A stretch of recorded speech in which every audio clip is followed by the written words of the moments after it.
sagalee qeerrooti. Sagaleen qeerroo torbaanitti guyyaa 3 diddaa uummata Oromoo fi saboota cunqurfamoo impaayera biyyattiin mara akkasumas shira mootummaa abbaa irree wayyaanee kan gabaasu.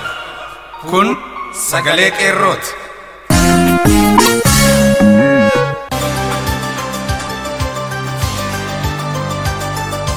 Caamsaa 24 bara 2016 harka fuune akkam jirtu kabajamuuf jaallatamu dhaggeeffattoota sagalee qeerroo. Kun qophii sagalee qeerroo kallattiin Oromiyaa irraa isiniif darbudha. Akkuma barame duraan dursa oduu isiniif dhiyeessina. Oduu keenya irraa kan qabatee dhiyaateeru Jaal Noolee Guttaati. Itti aansuun qophii addaa mata dureen isaa humni xumura gabrummaa hin mirkaneessine bilisummaa hin gonfatu kan jedhu kutaa lammaffaasaa isin keessummeessaa kan isinii dhiyeessu an Irbuu Sabaati. Akkasumas walleen warraaqsaa qaama sagantaa keenyaati. Hanga xumura sagantaa keenyaatti nu waliin turaan affeerraa gooti. Amma gara oduuttan isin dabarsa. Guutummaa magaalaa Naqamtee keessatti maqaa adda bilisummaa Oromoo uummata keessa jira jedhuun humni federaalaa uummata goolaa jiraachuun beekame. Mana uummataa irra deemuunis sakatta'iinsa hamaa gaggeessaa akka jiran dhaga'amee jira. Keessumaa magaalaa kana keessatti doorsisni hidhaan daran jabaatee kan jiruu fi akkasumas magaalaa kana keessatti barattoonni hedduun maqaa alaabaa magaalaa Naqamtee keessatti yaabsitanii hiitan jedhuun dararaa guddaan mana hidhaa keessatti irra gahaa akka jiru beekamee jira. Barattoonni baay'inni isaanii 14 ta'anis maqaa alaabaa kanaan himatamuun kutaa magaalaa Naqamtee 05 naannoo buufata konkolaataa dudduubatti hidhamanii akka jiran maddeen keenya achirraan qaban ibsaniiru. Barattoonni manneen barnootaa 3,500 ol tahan wal gahuun qormaata biyyoolessaa kutaa 8ffaa, 10ffaa, 12ffaa osoo hin baratin hin qoramnu wayyaaneedhaan dhiibbaa nurra gahaa jira. Uummanni keenya kana ilaaleen waliin ka'ee fincila xumura gabrummaa fiixaan baasuu fi wayyaanee gaggabsuu qaba ergaa jiru uummata magaalichaaf dabarsaa oolaniiru. Oduu biraan Wallagga Bahaa aanaa Kiiramu mana barumsaa lalistuu Haroo keessatti fincila xumura gabrummaa dhohuun mootummaa shororkeessaa wayyaanee rifaatuu keessa galche.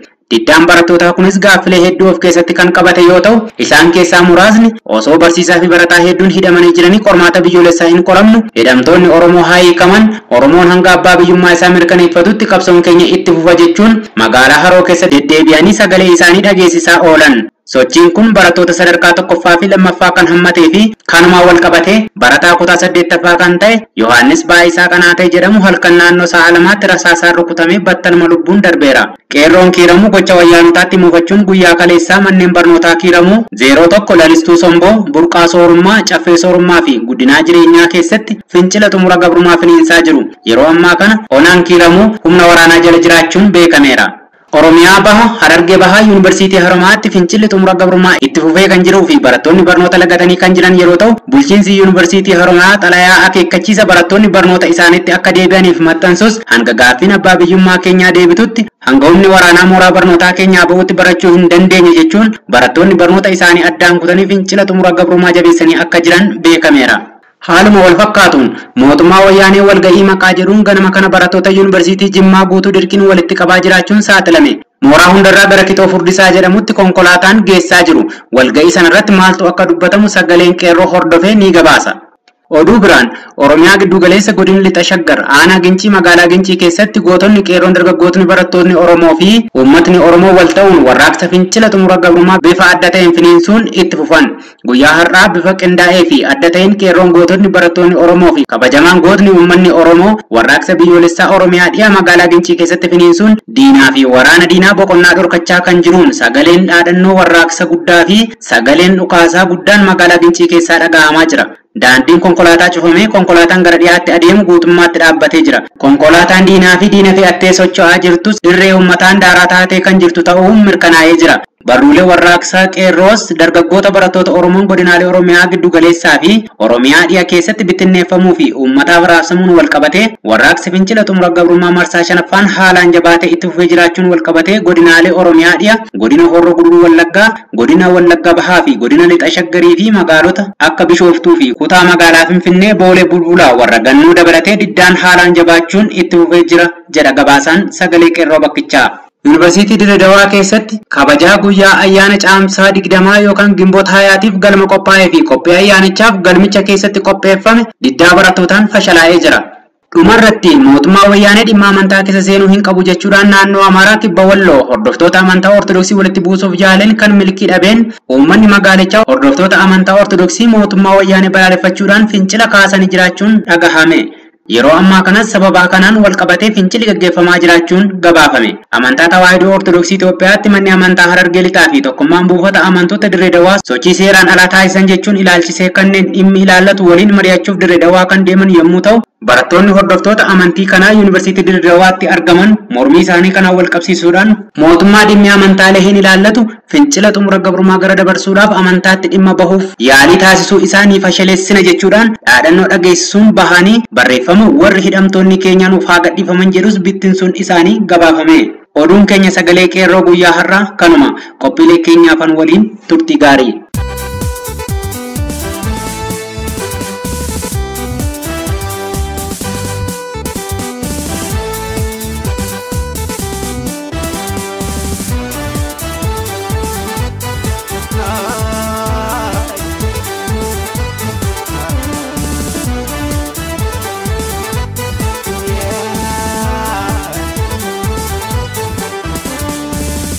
Guyyaa darbe kutaa tokkoffaasaa humni xumura gabrummaa hin mirkaneessine bilisummaa hin gonfatu kan jedhu qophii keenya sagalee qeerroo guyyaa har'aa keessatti kutaa lammaffaa isaa isinii dhiyeessina.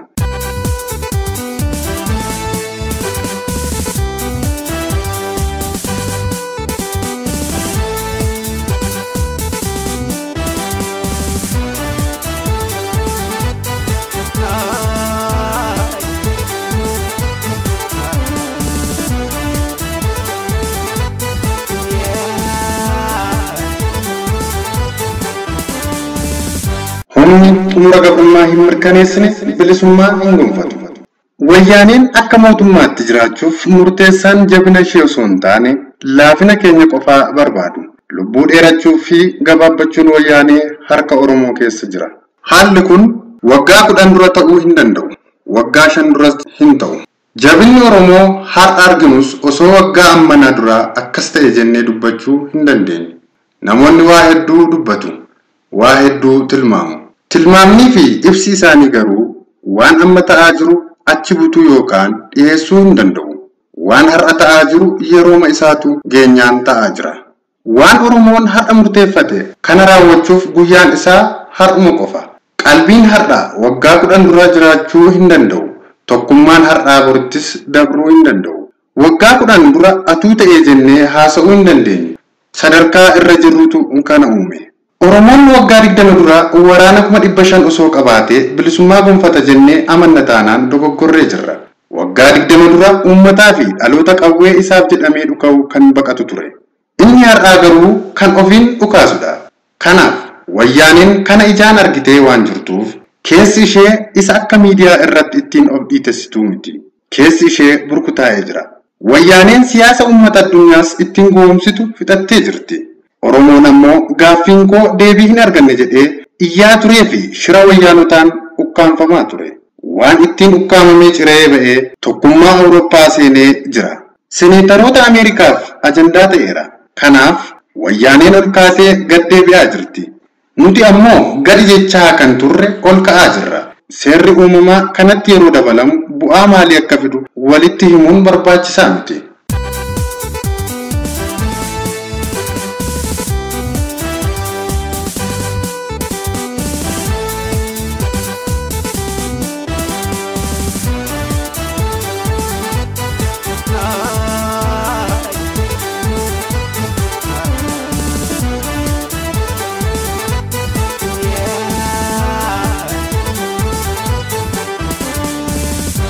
Wayyaaneen siyaasa ishee fashalaa'ee jira.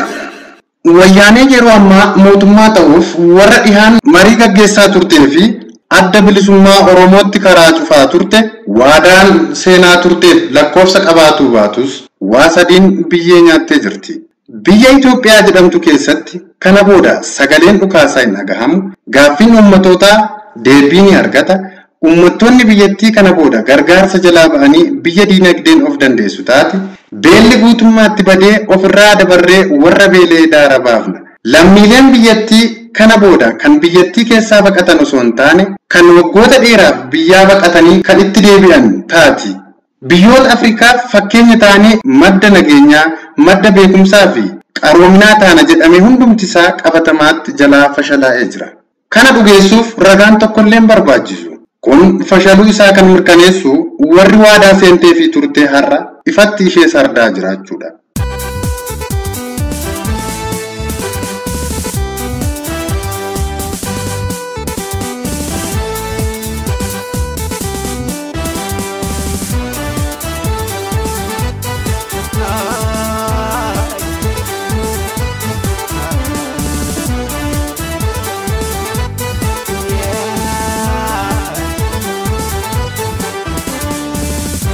Maqaa goolessummaan shirri wayyaanee xumuramee jira. Ilmaan Oromoo wareegama hanga har'aatti addatti yeroo ammaa kan falaa jiraniin maqaa goolessummaan gaaffilee uummatootaa ukkaamsuuf yaalaa turte xumuramee jira. Wayyaaneen dhaabbilee siyaasaa ishee dura dhaabbatan yookaan gaaffii mirga abbaa biyyummaa uummata isaanii kaasan warri dhiyaa fi Ameerikaan maqaa goolessummaan bara baraaf balleessuuf waltajjii irratti dhiyeessaa turte irratti har'a ofii gaafatamuu eegaluun ishee xumura siyaasa ishee mirkaneessa. Addi bilisummaa Oromoo gaaffii uummata Oromoo osoo hin taane kan namoota muraasaa kaasaa jira. Ajandaa biyya diigu of duuba qaba jettee kan ifaajjaa turte. Har'a gaaffiin isaa kan uummata Oromoo ta'uusaa dhalooti har'aa wareegama ulfaataa kanfalee mirkaneessee jira. Faranjoonni kana booda kan yaadan dhibeen biyya sanaa wayyaanee ta'uu qofaadha. Uummati Oromoo dhiiga ijoolleen isaa dhangalaasaa jiraniin kan dhugeeffatee jiru. Mirga isaa deeffachuuf sochii taasisuu fi diina ofirraa ittisuuf tarkaanfiin fudhatu kamuu goolessummaatti kan isa irra machiifne ta'uu qofaadha. Badii biyya sanaa keessatti dhalatuuf kan itti gaafatamu har'a abbaa godhateera. Kun ammoo wareegama qaalii ijoolleen Oromoo kaffalaa jirtuun mirkanaa'e. Seenaa dubbachuu fi sabboonummaa himachuu qofaa miti. Wareegama lubbuudhaan dhugoome. Adeemsi dippiloomaasii wayyaanee dhumateera. Wayyaaneen sochiilee uummattoota kanaan dura sababa adda addaan uumuudhaan dura dhaabbachuu fi kijibuudhaan hojiilee dippiloomaasii hedduu hojjechaa turte. Hiriira mormii adda addaa jala deemtotaan qopheessuudhaan gaaffii warra haqaaf dhaabbatanii haguugaa jiraatte. Dhaabbileen siyaasaa biyyoota alaa keessatti dhageettii akka hin qabaanneef maallaqaanis haa ta'u shira adda addaan karaa itti cufaa turte. Kun hundi har'a dhumateera. Balballi dhaabbilee mormitootaa fi sagalee uummattootaa irratti cufamee ture har'a banamee jira. Ajjeechaa fi hidhaan akkasumas reebichi ijoollee irratti uummattoota irratti raawwatamu har'a saatalaayitaan waraabamee wayyaaneen akka afaan qabattu taasifamee jira.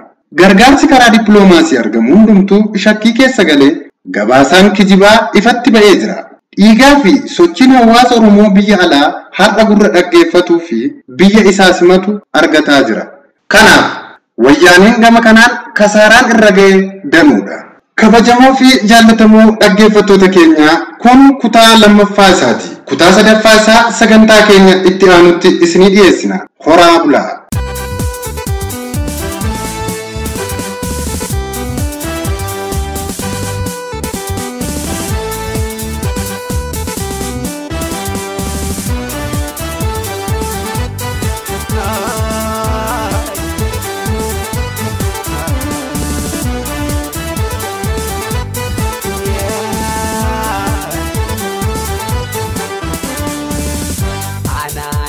Tole jiraachuun barbaada hanga bilisoomaan Oromoonni hunduu uummata koof jedheen fedhii koo wareege qabsaa'uuf hin qaba rakkoof dhiphoo arge anaanatti tole jiraachuun barbaada hanga bilisoomaan Oromoonni hunduu uummata koof jedheen fedhii koo wareege qabsaa'uuf hin qaba rakkoof dhiphoo arge. Kapsa ufin kabara kondargi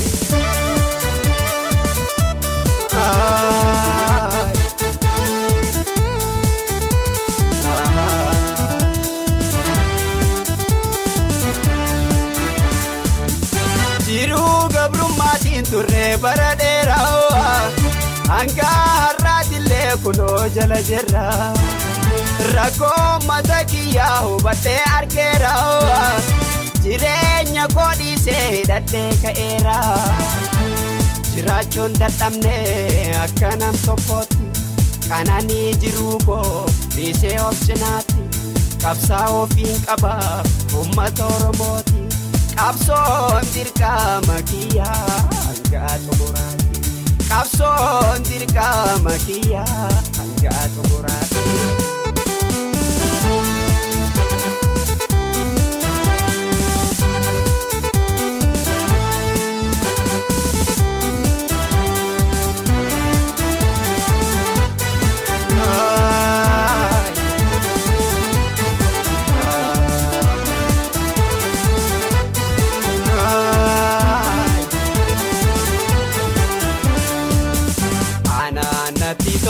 jiraachuun barbaadu hanga bilisoomaan Oromoonni hundu uummata koof jedheen fedhii koo wareege qabsaa ofiin qaba rakkoof dhiphoo arge anaan natti tole jiraachuun barbaadu hanga bilisoomaan Oromoonni hundu uummata koof jedheen fedhii koo wareege qabsaa ofiin qaba rakkoof dhiphoo arge qabsaa ofiin qaba rakkoo hunda arge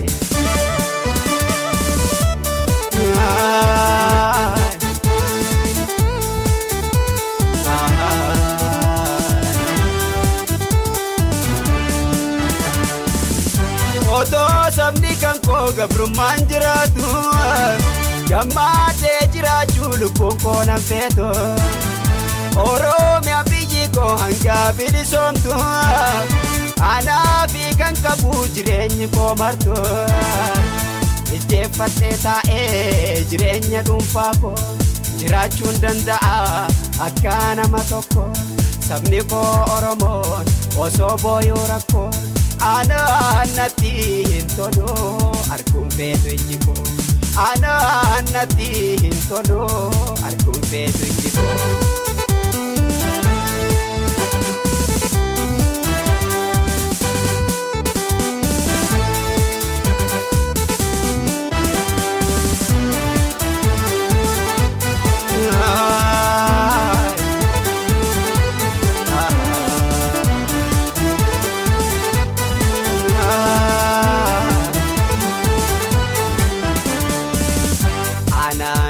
tole jiraachuun barbaadu hanga bilisoomaan Oromoonni hundu uummata koof jedheen fedhii koo wareege qabsaa ofiin qaba rakkoof dhiphoo arge anaan natti tole jiraachuun barbaadu hanga bilisoomaan Oromoonni hundu uummata koof jedheen fedhii koo wareege qabsaa ofiin qaba rakkoof dhiphoo arge qabsaa ofiin qaba rakkoo hunda arge